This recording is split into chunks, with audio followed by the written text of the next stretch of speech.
This is a Veo Camera quick start for parents, players, and coaches who are using the Veo Camera for the first time. Here we go over 20 things that you need to know to get started using the footage of the Veo Camera after you've recorded your first game. Here you can see the game itself, and on the right hand side you can see all the clips that are automatically generated by the Veo system. You can look at this game on a browser, like on your laptop, and you can also look at it on your phone. Obviously the phone is going to be a smaller size, but a lot of the functions that we're going to look at here are also available on your phone. So the simplest starting point is just to click play. That's when it starts the game. You can look at the playback speed. So if you're interested in kind of watching the game and there's a point of the game that you want to find, but you're not sure where it was, you can speed it up. You can make it go twice as fast or 4 times as fast. So this is just a way to watch the game at different speeds, or if there's a part of the game that was very interesting that you wanted to watch in slow motion, you can slow it down. So we use that feature quite a bit, being able to speed up and slow down the game. And the settings here, if you are watching on your phone, you can look at it at a lower quality. If you're worried about performance of data, I always leave it at the highest quality of the video. You can do a full screen, so if you want to see just the game itself, then you can do that. One thing you can do on your keyboard, if you use the right arrow, it will jump ahead, and if you use the left arrow, it will jump back.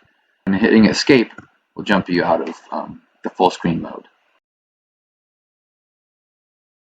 On the side here, you'll see, as I mentioned, you see all the highlights that were created by the Veo system automatically.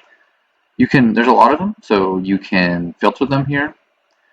So let's say you want to see, and you can see multiple. Let's say you want to see all the goals and all the shots on goal. So you see apply. So now it's just going to show goals and shots on goal. And then once you have selected some types of clips to filter on, you can clear and start over. There are times when artificial intelligence of the system will think that it's a goal and it's not a goal. So there could be times where it shows goal, and then when you watch it, it isn't actually a goal. That happens sometimes. There are other times when a goal is scored, and then if the camera tracking doesn't mark it as a goal, the next thing that you can do is create your own clip. So we'll look at that here. The way to create a clip is you come over here and you click. You find the spot in the game where you want to create a clip, and you'll here and click create, and you pick a tag. There's lots of different kinds of tags. You have to pick a tag. At that point, then you're able to choose the duration of the clip. So you can move these sliders to show how much of the clip of the video. It shows the length of time, and then you can, if you'd like to, you can choose a player. You can choose no players, or you can choose one or multiple players. So if it was a play and there was an assist and a goal, you could select assist, and you could select goal tag, and then you could select the players that were involved in the play. Or if that's too much work and you don't want to, you don't have to choose a player at all. And if you'd like to, you can enter a comment here on the clip that you're making. And then one thing that is important to think about is who you want to be able to see the clip. So here it says team only, and that's the default, at least at this point. So that means that anyone in your team is able to see this clip. So if you are, let's say that you are watching a game and you want to make a comment about something for a player and you don't want anyone else to see it, then you want to select only me. Or even if you're not leaving a comment, let's just say you're making a lot of clips and you don't want everyone to be able to see them. It's probably a good idea when you're creating clips just for your player to select the only me visibility. You can also, there's other options too, like coaches only, so that means only the coaches can see it. Involves players. What that would mean is if you did select several players on the clip, that would mean that only those players would see it when they're logged in. And the default, like I said, is team only. So set the visibility of the clip, and then once that's all done, then you go and you click Create Highlight.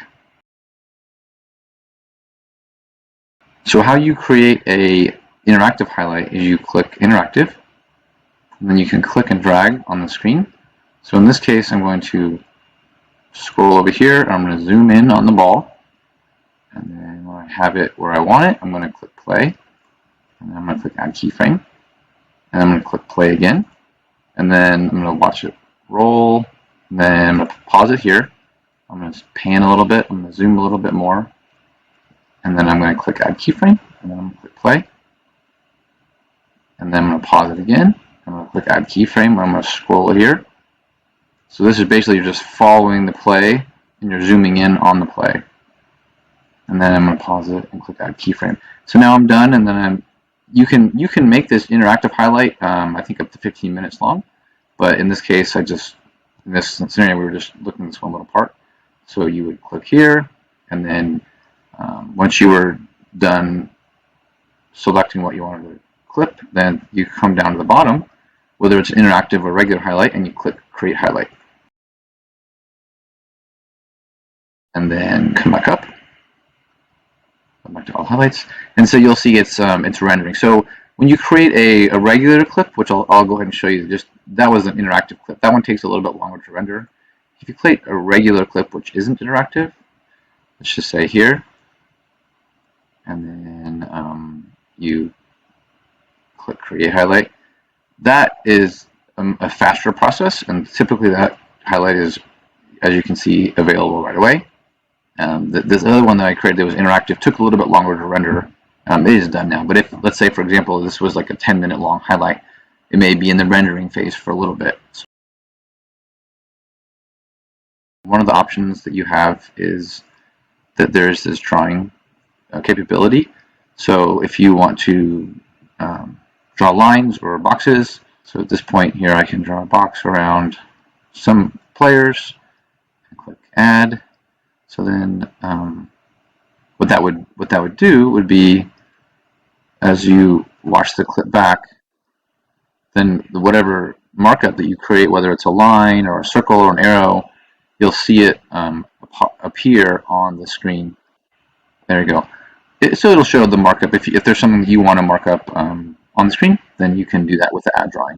One thing to keep in mind is you want to make sure that when you do that, after you draw the graphic, you have to click this green check mark to get it to show up. And then, so once you've done your drawing, then it's the same as other clips. You come down here and you select all, set all the other appropriate information, and you click Create Highlight. One thing to note is that when you download the clips, the drawings that you create on the screen will not appear as part of the download. We have found a way to handle that, and we actually made a separate video that shows you how to do that. It's a little more in depth, so we won't go into it here. But there is a way to capture the markup that you do inside of here in a downloaded video. You are able to download the highlights. So at this point, you can see here where it says it's kind of thinking, and it lets you know some of the highlights are still being created. So you can't down all of them at this moment because I just created the tack with the markup on it and the assist.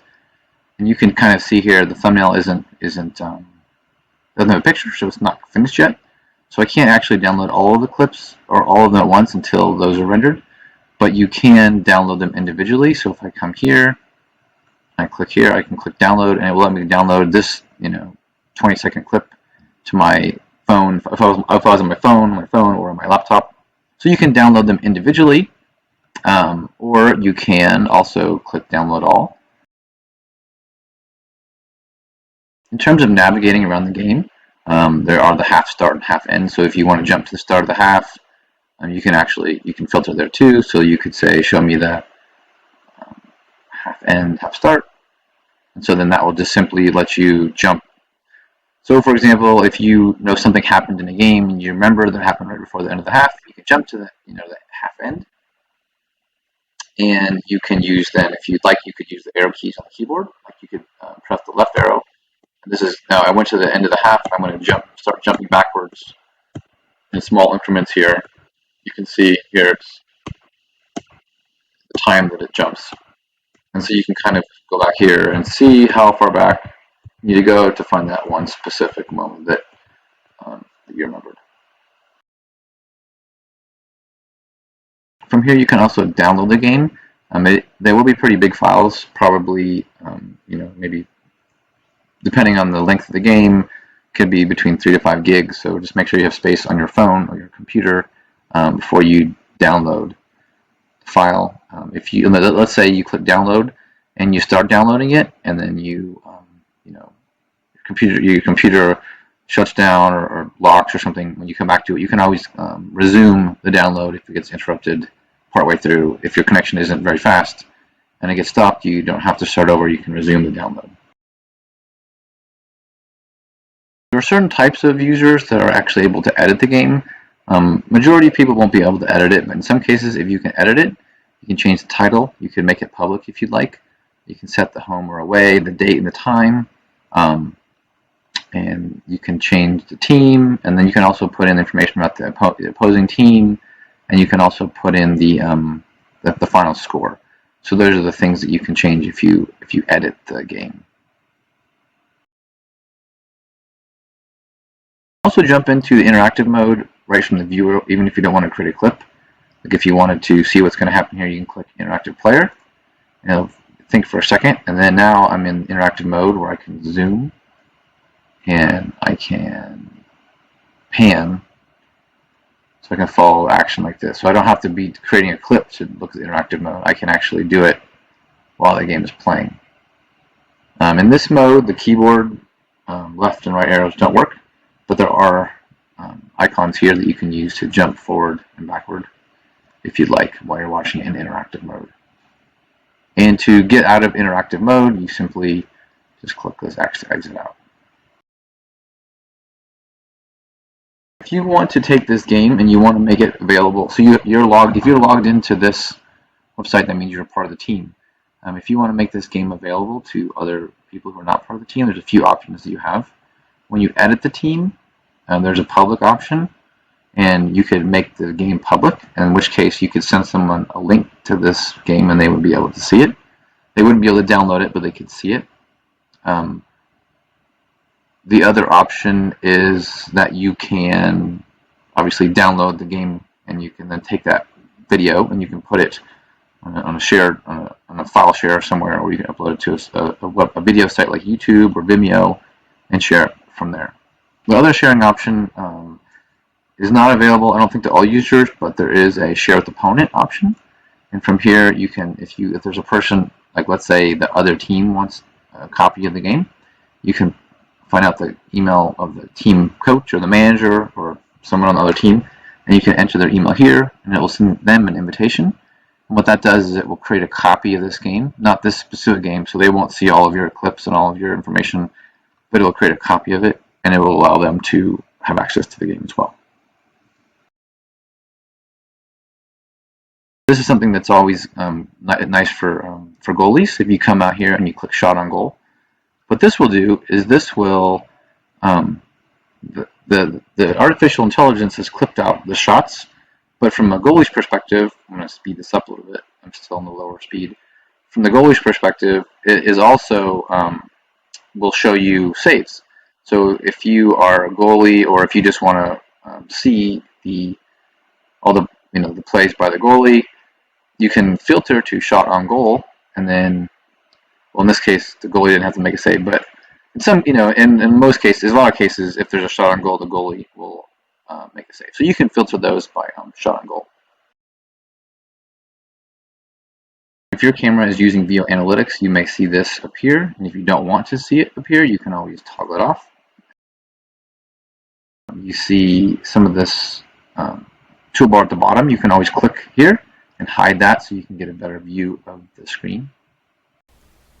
We made this video for teams that rent our cameras or that use our Veo Rookie Guide. If you need to rent a camera for a weekend or a week or a season, or if you could use a guide for your team, you can check us out on easysportsvideo.com/start. We also have a place where you can buy and sell used cameras. We have a guide for teams that want to record games in their area, in their city. We have a gear shop where you can find accessories for your camera, and we also can help you get a discount if you're going to buy a new camera. And we also have more videos like these on our YouTube channel. If you'd like to get in touch, you can get a hold of us via email or phone call. We look forward to helping you with your soccer video needs.